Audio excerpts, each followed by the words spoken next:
Good morning, folks. This is Dom2 here. Welcome to the channel. Today we're going to look at some of the matchups this week coming up on college football during week 13 and see um, which ones are going to be good games, which ones are going to be blowouts, this, that, the other. But first, what are you doing watching this channel and not liking and subscribing? Go ahead and hit that like and subscribe button as we're trying to get to 1,000 subscribers. I know that's a pretty tall goal, but I think we could do it. Just hit the like and subscribe button as I'm trying to reach to 1,000 subscribers. I plan on doing a big celebration party for at 1,000 subscribers because without y'all, I couldn't do this. But go ahead, hit that like and subscribe button. Anyways, let's get into it. The first matchup we got is a Thursday night matchup between SMU and Tulane.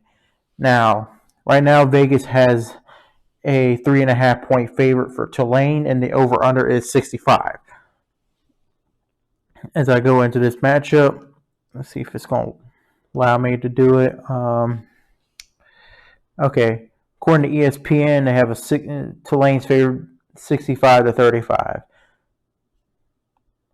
Now, here's the team stats.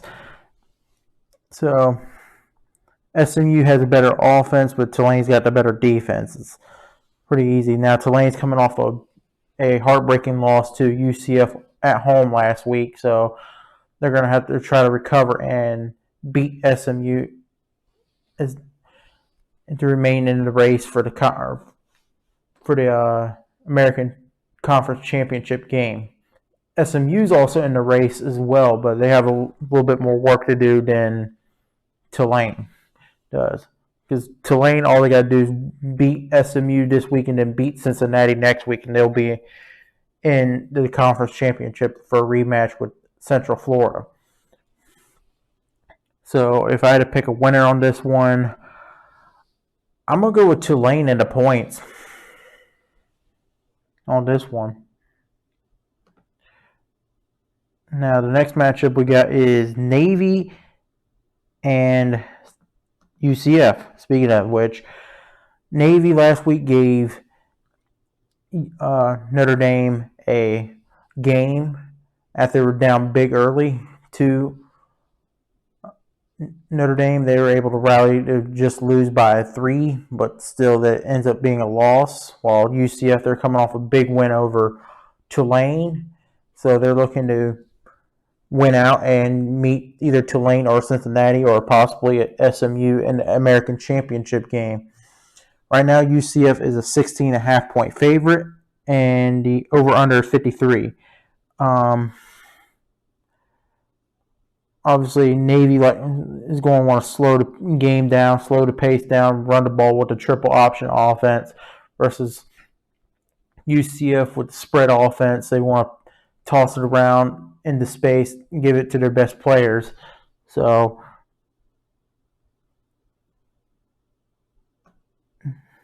as we can go over here, obviously you see the points and the stats. So if I had to pick a winner, I'm going to go with UCF, but not the points. Meaning UCF will win, but I think they're going to win by less than 16. Now we got another fairly big matchup, especially for Illinois and Michigan. Right now, Michigan is let me read this right, an 18-point favorite over Illinois. I think Michigan can cover the spread. I think Michigan will beat Illinois at home. But we're going to look at the stats over here. Yeah, ESPN, for the most part, agrees with me as well. Illinois is coming off of 2 back-to-back losses and against Purdue and what's the other one? And Michigan State. So it is key for Illinois to win this game. If they're if they have any shot at winning this game. So, they have a shot, but am I going to pull or hit the upset alert? No, because Michigan has been a different beast this season, and for Illinois, they're just going to have to hope that the other Big Ten West teams fall on their face too to be able to have a chance, or else Illinois might be done. And I know a lot of Michigan fans has been wanting Illinois to win out so they would have a great top 10 team, but it just didn't happen. And now Illinois fell out of the rankings. To help Michigan bolster their resume when it comes to the CFP, because they need all the wins they can get, all the quality wins they can get.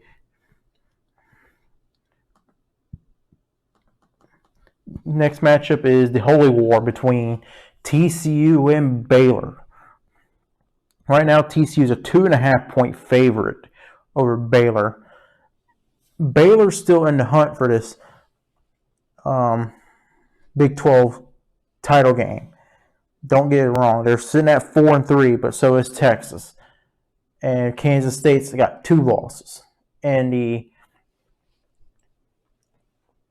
Big 12 conference. But it's going to be a long shot for Baylor. That's the problem. Because they're going to need to win out, not only beat TCU, but also beat Texas next week, but also have to hope that Kansas State loses out to, I believe, West Virginia and Kansas for Baylor to make a back-to-back trips to the Big 12 title game. But we'll go over some of the stats.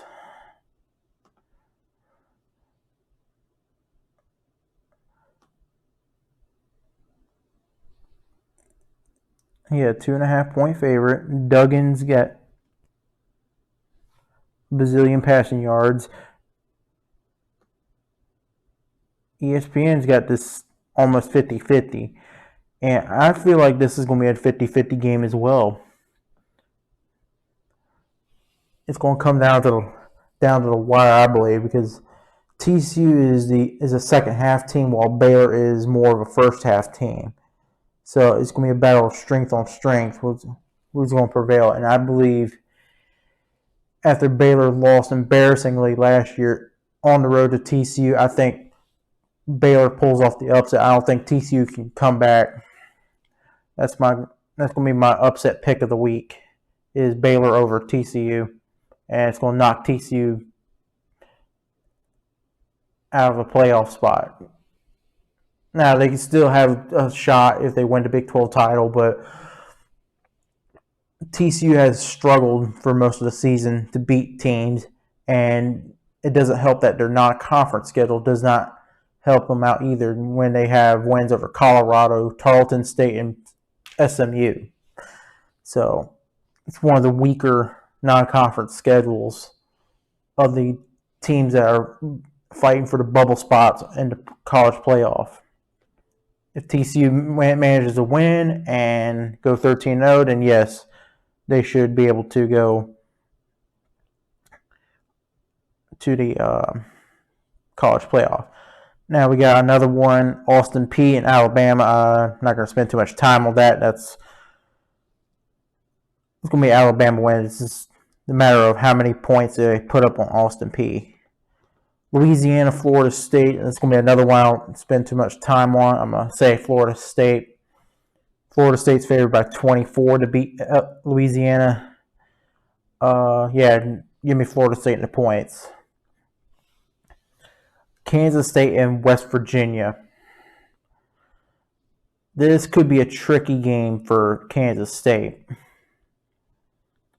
Kansas State's favored by 7.5, but I just feel like it's going to be a very tricky game for Kansas State because West Virginia is getting desperate to get wins, because if you pay attention to the news, the AD for West Virginia was fired this week, and it's sending a message to Coach Neil Brown that you're next meaning you're going to have to win these next 2 games if you want to have a job next year at West Virginia. So expect some desperation out of West Virginia.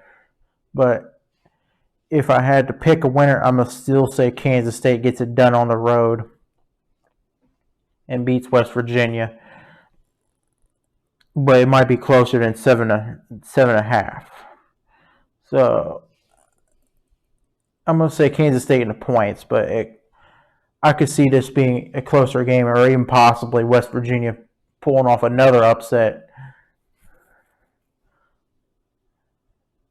The next matchup, we got Oregon State and Arizona State. Oregon State is an 8-point favorite over Arizona State. Yeah, I think Oregon State's going to take care of business over Arizona State. And they set up a matchup next week against their rival Oregon.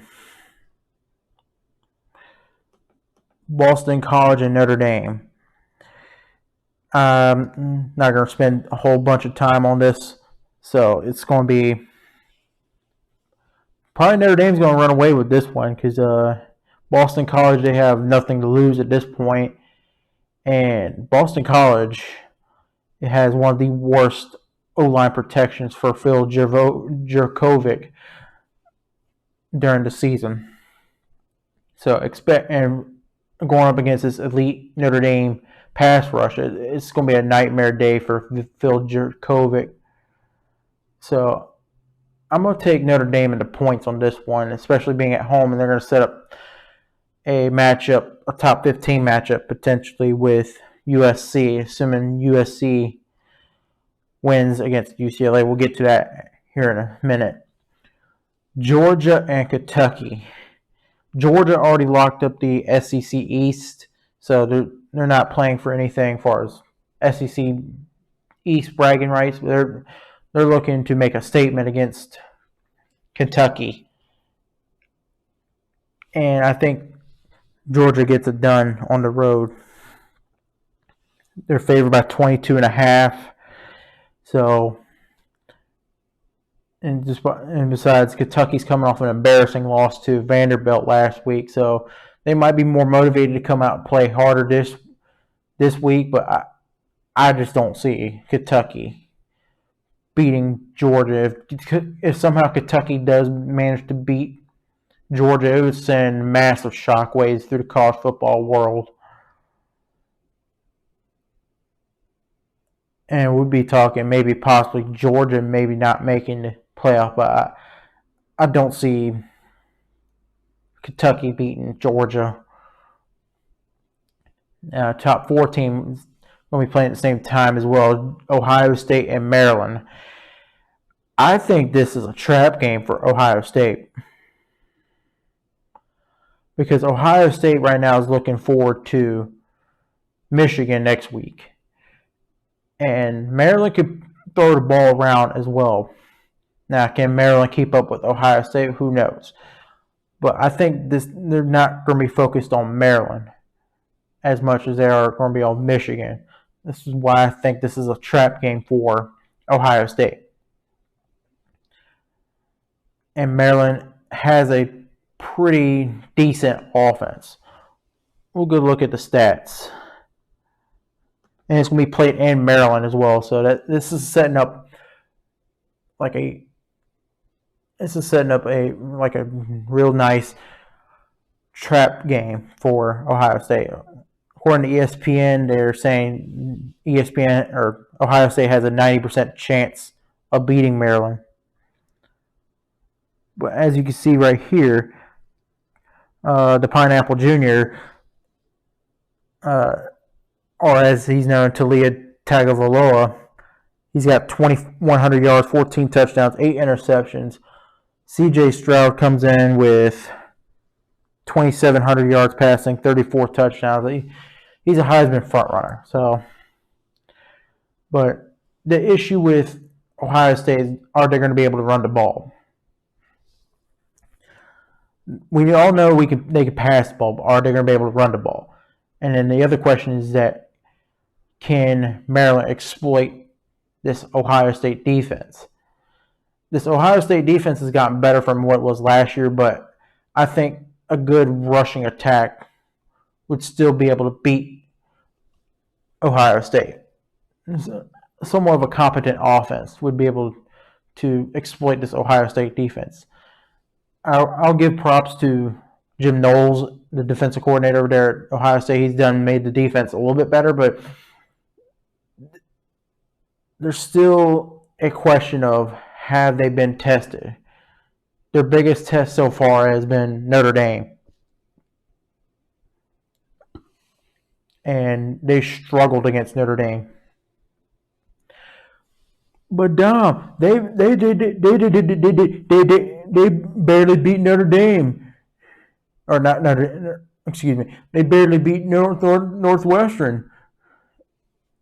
Okay, yeah, that is true. However, it was a pretty windy day too. And I know that all excuses.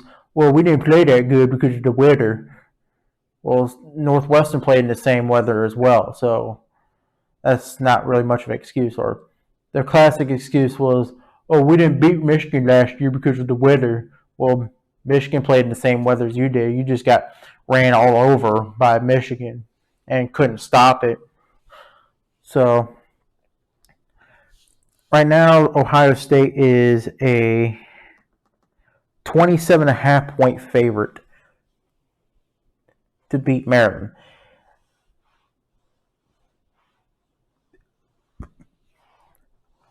I think this is going to be closer than what the spread indicates.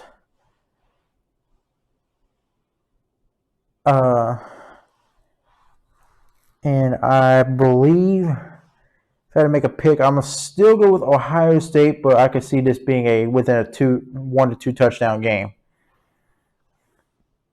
And it's going to give Ohio State a scare.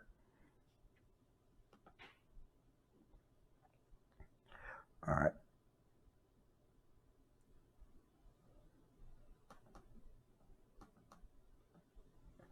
Now we got another 3:30 matchup between Miami and Clemson. And this is how the times have fallen. Miami was hyped up by the media as this second best, third best team in the ACC, and they're sitting at 5-5 right now. They need to win a game to make a bowl game.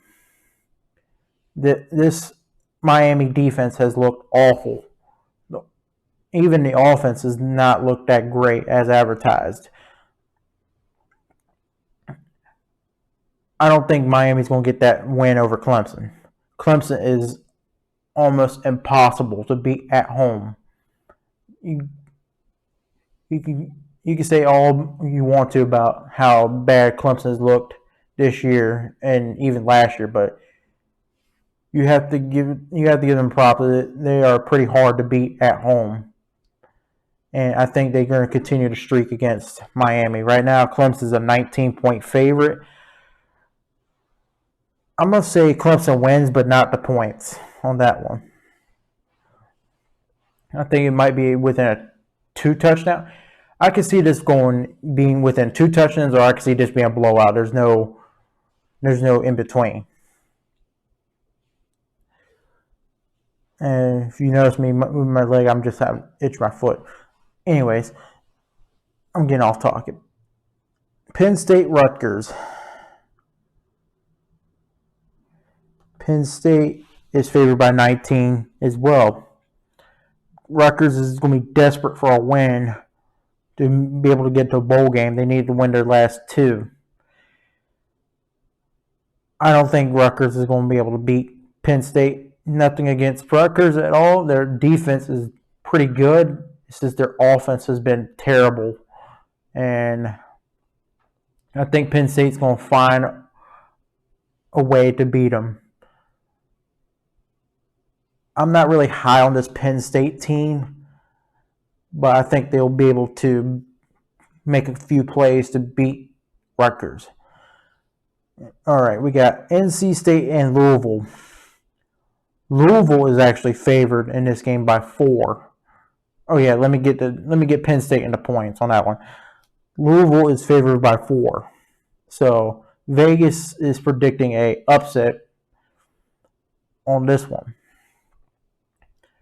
And I think I would agree with it because NC State didn't show me anything that made me think they're a top 25 team. They lost to Boston College at home by a point.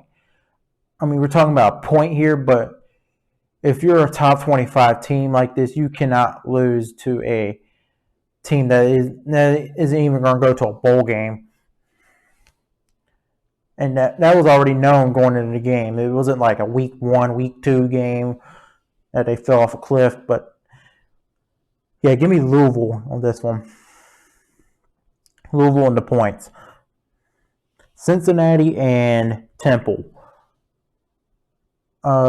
This one, I'm going to say, give me Cincinnati and the points.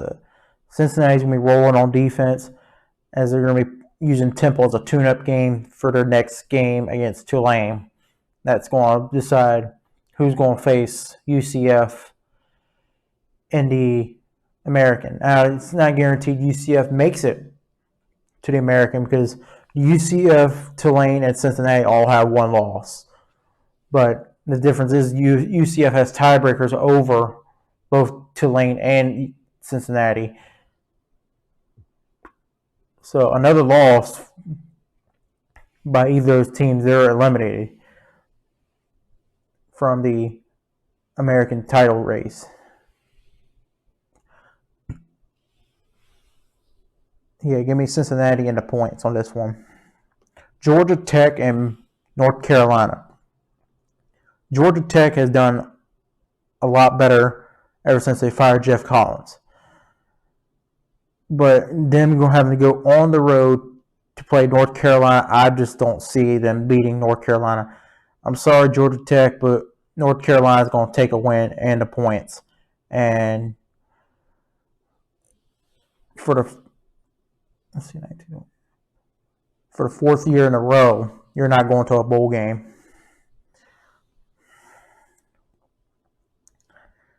Now we got a 7 o'clock matchup. Tennessee and South Carolina. A lot of people have circled this one as a potential upset. I don't see it as such. I think Tennessee is going to come into Williams-Brice and win by 30 or so over South Carolina. The strength of South Carolina has been their defense this year. It has not been their offense. Their offense is in the 80s in total offense. What does Tennessee do well? Their offense. So it's going to be an interesting matchup between the Tennessee offense against the South Carolina defense. But I could see this easily being a Kentucky and Tennessee matchup back a few weeks ago where Kentucky couldn't put up any points and they were shut down by a Tennessee defense has been borderline mediocre on the pass defense. So give me Tennessee in the points.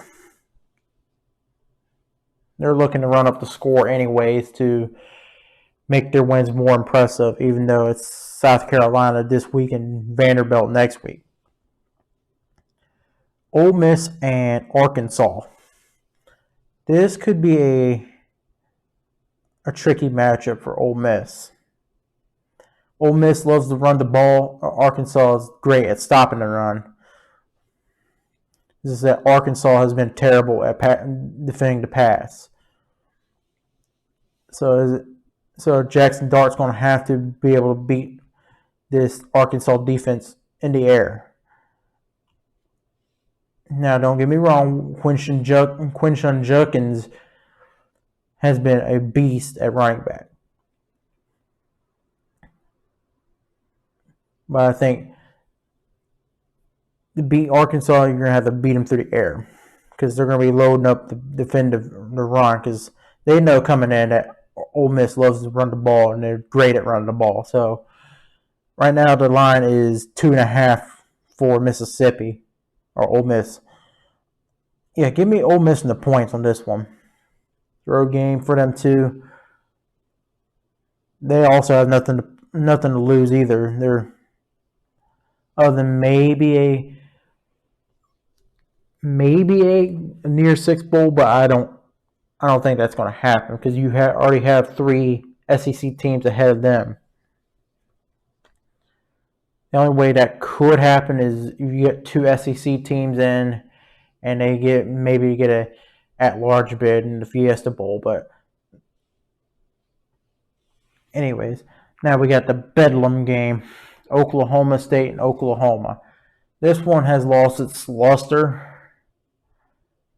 compared to years past. This was like the big, outside of Texas and Oklahoma, this was probably the second biggest matchup in the Big 12, if not the biggest. Oklahoma State is coming in wounded against a disappointing Oklahoma team. They got Oklahoma favored by 7.5.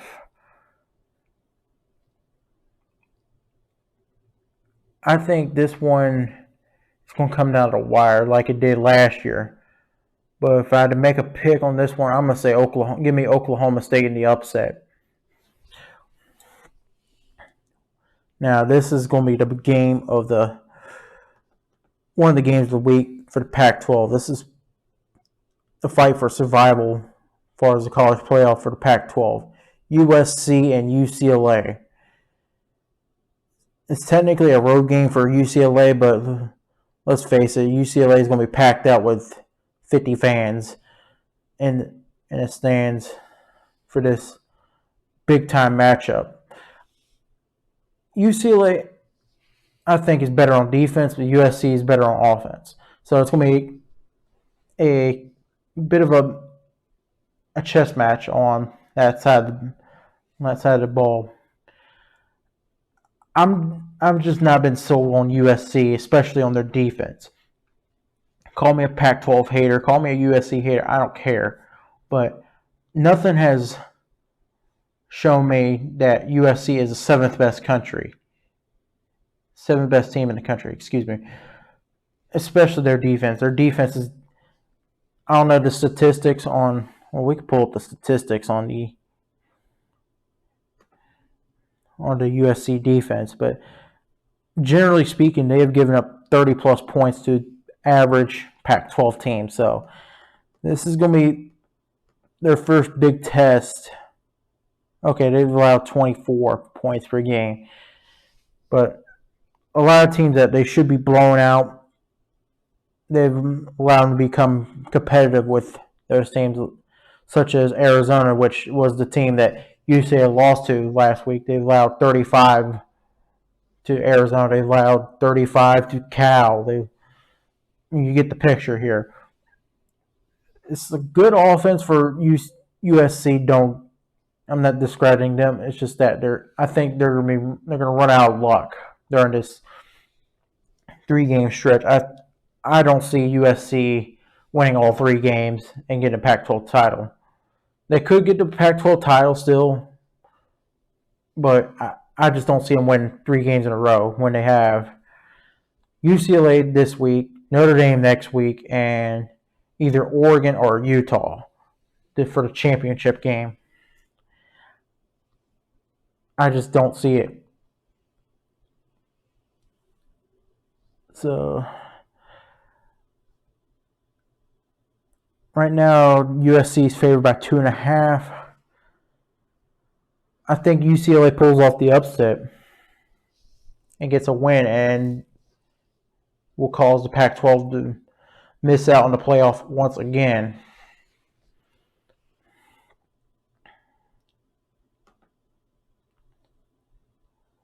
All right, let's get down. The next matchup is UAB and Billy Goats.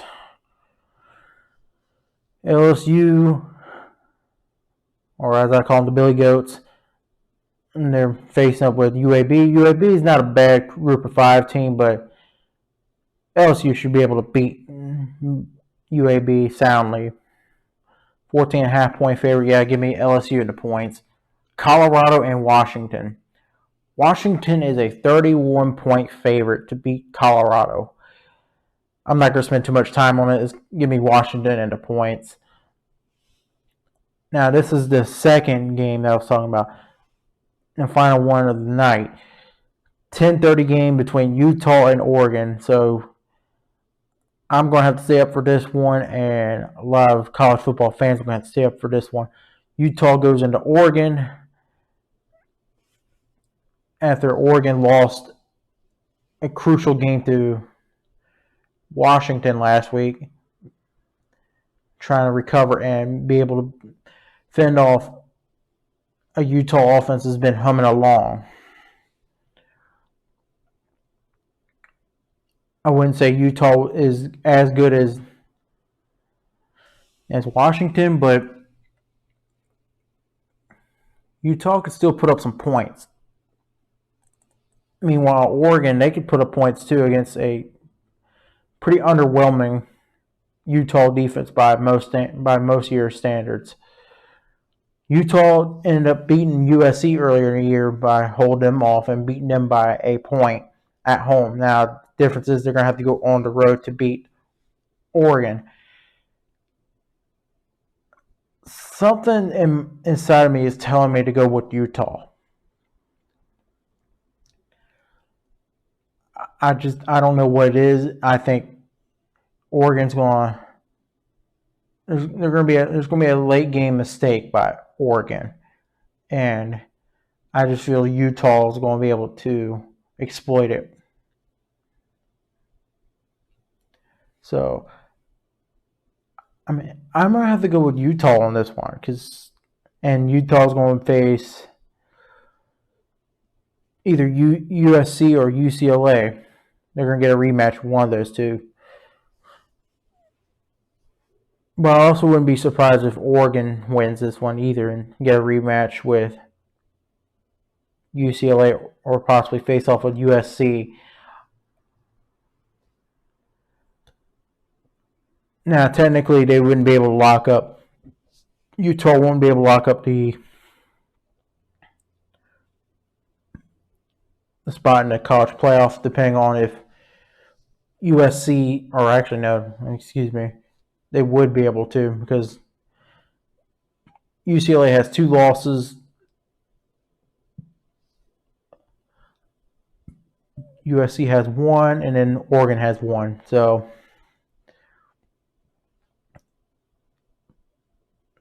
the real question is, would UCLA or would Oregon be able to leapfrog UCLA if UCLA beats USC? If so happens Oregon loses this game, I don't know, because you would have a 3-way tie between USC, UCLA, and Oregon. So that's something beyond my head, and that's what statisticians are paid for. So anyways, and in other news,